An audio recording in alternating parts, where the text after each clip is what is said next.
அம்மா ஒரு கைப்பிடி முந்திரி போட்டுக்கிறோம். நம்ம இதில் 2 டேபிள் ஸ்பூன் அளவுக்கு தேங்காய், 2 டேபிள் ஸ்பூன் தேங்காய், 1 டேபிள் ஸ்பூன் வந்து கசகசா போட்டுக்கிறோம். 1 ஸ்பூன் போட்டுக்கிறோம். ஒரு ஸ்பூன்னு சோம்பு சேர்த்துக்கிறோம். முந்திரி, தேங்காய், சோம்பு, கசகசா இது கூட ஒரு பச்சை மிளகாய் சேர்த்து நம்ம இதை அரைச்சி கொண்டு வந்துடலாம். சேர்த்துக்கிறோம். பொடியாக நறுக்கி வச்ச 2 வெங்காயம், 1 தக்காளி, பச்சை மிளகாய் சேர்த்துக்கிறோம். வெங்காயம், தக்காளி, பச்சை மிளகாய் இதை சேர்த்து நம்ம இதை வதக்கி அழகாக சும்மா லைட்டாக ஒரு வதக்கிக்கலாம். தக்காளி வெங்காயத்தை நல்லா அழகாக வதக்கிட்டோம். போதும், இது வதங்கின வரைக்கும் போதும். இது கொஞ்சம் நேரம் அப்படியே ஆறட்டும். நான் ஒரு 6 முட்டை எடுத்து வச்சுக்கிறேன். உங்களுக்கு வந்து எண்ணிக்கை எத்தனை 10 கூட எடுத்துக்கலாம், 5 எடுத்துக்கலாம், இல்லை 3 எடுத்துக்கலாம். உங்களுடைய எண்ணிக்கை பொறுத்து வீட்டில் இருக்கிறவங்களை பொறுத்து நீங்கள் முட்டை எடுத்துங்க. கொஞ்சம் உப்பு சேர்த்துக்கிறேன். ஒரு 1/4 ஸ்பூன் உப்பு சேர்த்துக்கிறேன். 1/4 ஸ்பூன் மஞ்சள் தூள் சேர்த்துக்கிறேன். கொஞ்சம் மிளகு தூள் சேர்த்துக்கிறேன். மிளகாய் தூள் சேர்த்துக்கலாம். நான் ஒரு 1/2 ஸ்பூன் மிளகாய் தூள் சேர்த்துக்கிறேன். கொத்தமல்லி தழை சேர்த்துக்கிறேன். கொஞ்சம் புதினா சேர்த்துக்கலாம். பொடியாக நறுக்கினா கொத்தமல்லி புதினா சேர்த்துக்கலாம். எல்லாத்தையும் சேர்த்துட்டு இந்த முட்டையை நல்லா நம்ம அழகாக அடித்து வச்சுக்கலாம். கலந்துக்கலாம்.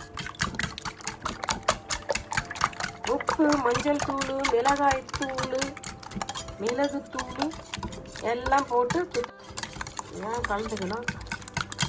இந்த தக்காளி வெங்காயம் வாரிடுது. வதக்குனா தக்காளி வெங்காயத்தை நம்ம இதில் சேர்த்துக்கலாம். எல்லாத்தையும் போட்டுட்டோம்.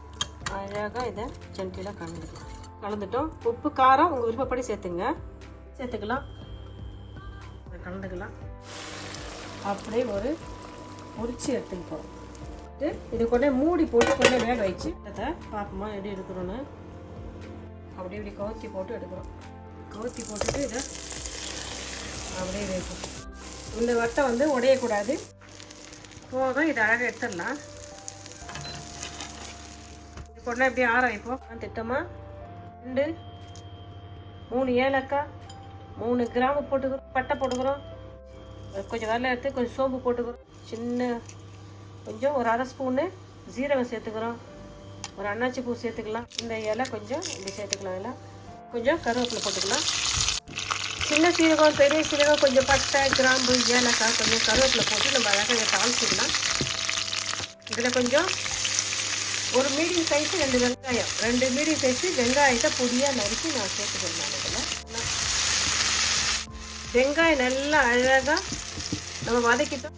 1 ஸ்பூன் அளவுக்கு இஞ்சி பூண்டு பேஸ்ட் சேர்த்துக்கலாம். இஞ்சி பூண்டு பேஸ்ட் சேர்த்து நம்ம நல்லா அழகாக இதை வதக்கிக்கலாம். அப்புறம் பொடியாக நறுக்கி வச்ச ஒரு பெரிய சைஸு தக்காளி பழத்தை நம்ம அதை சேர்த்துக்கிறோம். பெரிய சைஸு தக்காளி பழத்தை நம்ம அதை சேர்த்துட்டு அழகாக வதக்கிக்கலாம். கொஞ்சம் உப்பு சேர்த்து வதக்கினா சீக்கிரமாக இது வதங்கிறதுக்கு அது கூட கொஞ்சம் நம்ம லைட்டாக உப்பு சேர்த்துக்கிட்டோம் வச்சுக்கலாம். நல்லா சீக்கிரமாக அழகாக வதக்கிடும். தக்காளி, வெங்காயம் அழகாக போட்டு நம்ம அழகாக வதக்கிக்கணும். 2 மிளகா பச்சை மிளகாய் சேர்த்துக்கிறேன். நீங்கள் உங்களுக்கு காரத்துக்கு ஏற்ற மாரி பச்சை மிளகாய் சேர்த்துங்க. கொத்தமல்லி, புதினா நான் சேர்த்துக்கிறேன். பொடியாக நறுக்குனா கொத்தமல்லி, புதினா சேர்த்து நம்ம இதை அழகாக வதக்கிக்கணும். சூப்பராக வதங்கி வருது. இப்போ மஞ்சள் தூள் ஒரு 1/4 ஸ்பூன், மிளகாய் தூள் வந்து காரத்துக்கு ஏற்ற மாதிரி சேர்த்துக்கிறேன். மசாலா தூள் வந்து ஒரு மல்லித்தூள் 2 ஸ்பூன் சேர்த்துக்கிறேன். தேவையான அளவு சேர்த்துக்கலாம். இப்போ தான் தக்காளி வெங்காயம் வதக்க நம்ம உப்பு சேர்த்தோம். உப்பு வந்து தேவையான அளவு சேர்த்துக்கலாம். மிளகாய் தூள், மஞ்சள் தூள், கரம் மசாலா தூள், மல்லித்தூள் எல்லா தூளும் சேர்த்துட்டு நம்ம அழகாக தூளியோட பச்சை வாசனை போகிற வரைக்கும் இதிலே வதக்கிக்கலாம். நம்ம அரைச்சி ஊற்றிக்கலாம். தேங்காய், முந்திரி, கசகசா, சோம்பு அரைச்சி போடலாம். அந்த டேஸ்ட் நம்ம சேர்த்துக்கலாம். சேர்த்துக்கிட்டு அழகாக கிண்டிக்கலாம். நம்ம அழகாக சேர்த்துக்கலாம். தண்ணி கொஞ்சம் சேர்த்துக்கலாம். இதில் தண்ணி ஆட் பண்ணி எல்லா மசாலாவையும் அழகாக நம்ம இதை கலந்து விட்டுக்கலாம். ஒரு தண்ணி திட்டமாக நம்ம இதை சேர்த்துக்கிறோம். கலந்து விட்டுட்டு நம்ம இதை அழகாக கொதிக்க விடுவோம். தூளோடைய பச்சை வாசலாம் போகிற கொதி வரட்டும். உங்களை விருப்பப்படி காரம் சேர்த்துங்க. மிளகாய் தூள், உப்பு உங்கள் விருப்பப்படி சேர்த்துங்க. நல்லா அழகாக இதை கிண்டி விட்டுக்கலாம். கொஞ்சம் அழகாக நான் கொஞ்சம் ஒரு 50 கிராம் அளவுக்கு ஃப்ரெஷ் க்ரீம் சேர்த்துக்கிறேன். சேர்த்துட்டு இது நல்லா அழகாக பிளான் பண்ணிக்கிறேன். கலந்து விட்டுக்கலாம். நம்ம அப்படியே இதை கொதிக்கிட்டோம். போட்டு வச்சிருந்தாலும் அந்த முட்டை இதை அழகாக திருப்பி எடுத்து வச்சுட்டு கட் பண்ணிக்கலாம். சின்னதாக அழகாக சின்னதாக நம்ம இதை அழகாக கட் பண்ணி எடுத்துக்கலாம். சின்னதாக நம்ம எந்த அளவுக்கு இதை அழகாக செய்வோம் அதெல்லாம் கட் பண்ணி எடுத்துக்கலாம். என்ன சூப்பராக இருக்குது இல்லை? இது அப்படியே கூட சாப்பிட்லாம். நம்ம நல்லா இதை அப்படியே சாப்பிட்லாம். ஆனால் நம்ம இன்றைக்கி முட்டை கிரேவி பண்ண போகிறோம். அதனால் இதை மசாலாவில் செஞ்சு சாப்பிட்றோம். இன்னும் எக்ஸ்ட்ரா டேஸ்ட்டாக இப்படி சாப்பிட்டா சூப்பராக டேஸ்ட்டாக இருக்கும். இது மசாலா கூட சேர்த்து சாப்பிட்டா இன்னும் கொஞ்சம் டேஸ்ட்டாக இருக்கும். இதை 2ஆக கட் பண்ணிக்கலாம். சின்ன சின்ன பீஸாக போட்டுக்கலாம். சின்ன சின்ன பீஸாக நம்ம போட்டுக்கலாம். நம்ம அழகாக இதை துண்டு போட்டுட்டோம். இதெல்லாம் எடுத்துக்கலாம். அழகாக எல்லாம் பாருங்க. ஒரு ஓட்டை எல்லாத்தையும் இதெல்லாம் சேர்த்து எடுத்து சேர்த்துக்கலாம். அப்படியே சேர்த்துட்டு லைட்டாக அப்படியே கிண்டி விடுவோம். உப்பு காரம் எல்லாம் உங்கள் திட்டப்படி சேர்த்துங்க.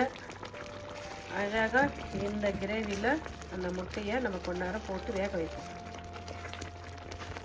இதமான சூட்டில் அழகாக போட்டு நம்ம வேக வைப்போம்.